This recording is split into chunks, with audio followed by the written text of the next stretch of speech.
নমস্কাৰ বন্ধুসকল, আপোনালোকে চাই আছে ক্ৰিকেট নিউজ। আপোনালোকে দেখিলে যে গুজৰাট টাইটেন্স বনাম লক্ষ্ণৌৰ মাজত খেলখনত বঢ়িয়া ভাল খেল হয় আৰু এই খেলখনত গুজৰাট টাইটেন্স বাজি মাৰিবলৈ সক্ষম হয় আৰু লক্ষ্ণৌ ছুপাৰ জায়ান্টছৰ অপেনিঙত অলপ বেয়া হৈছিলে।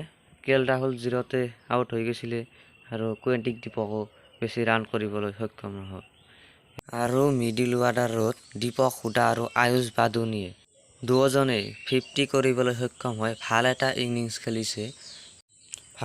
ইনিংছ খেলিবলৈ সক্ষম হয়, সেইকাৰণে স্ক'ৰবোৰ্ডটো আগুৱাই লৈ যাবলৈ সক্ষম হৈছিলে।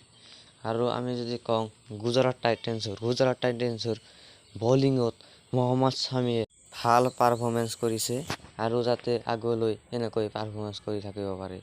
আৰু আপোনালোকে দেখিলে যে হাৰ্দিক পাণ্ডিয়াইও বলিং কৰিছে আৰু ৰাহুল তেৱাটিয়াই আহি পেলাই ধামাকা খেলে, খেলখন ফিনিছ কৰিবলৈ সক্ষম হয়, খেলখন জিকায়। আৰু চাই লওঁ আহক কিমান ৰান কৰিলে। কে এল ৰাহুলে 0ত আউট হৈ যায়, তাৰপিছত কুৱেণ্টিক দীপকে 7 ৰান কৰি পেলাই আউট হয়। লুইন্সে 10 ৰান কৰে, পাণ্ডে কৰে 6 ৰান আৰু দীপক হুডাই কৰে 41 বলত 55 ৰান আৰু আয়ুষ বাদুনিয়ে 41 বলত 54 ৰান কৰিবলৈ সক্ষম হয়। আৰু কুণাল পাণ্ডিয়াই 13টা বলত 21 ৰান, ছামীৰাই 1 বলত 1 ৰান কৰিবলৈ সক্ষম হয়। এনেকৈয়ে 158 ৰান কৰিবলৈ সক্ষম হয় 6 উইকেটৰ বিনিময়ত।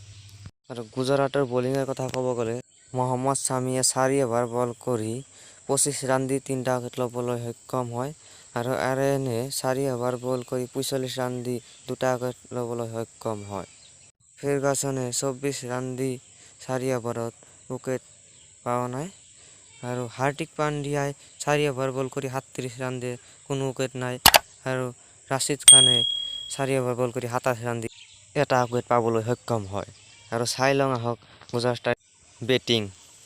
সুমন গিলে 3টা বলত 0 ৰান কৰে আৰু উৰে 29টা বলত 30 ৰান কৰিবলৈ সক্ষম হয় আৰু চাংকাৰে 6 বলত 4 ৰান কৰিবলৈ সক্ষম হয় আৰু হাৰ্দিক পাণ্ডিয়াই 28 বলত 33 ৰান কৰিবলৈ সক্ষম হয় আৰু মিলাৰে 21 বলত 30 ৰান কৰিবলৈ সক্ষম হয় আৰু লাষ্টত তেৱটিয়াই আহি 24 বলত 40 ৰান কৰিবলৈ সক্ষম হয়। এই খেলখন 5 উইকেটত জিকিবলৈ সক্ষম হয় 9 অভাৰ 4 বলত। দেখা গ'ল যে ৰাহুল তেৱাটিয়াই খেলখন নিজৰ হাতত ল'বলৈ সক্ষম হয়। চ' যদি ভিডিঅ'টো ভাল লাগিছে লাইক কৰিব আৰু চেনেলটো ছাবস্ক্ৰাইব কৰিব।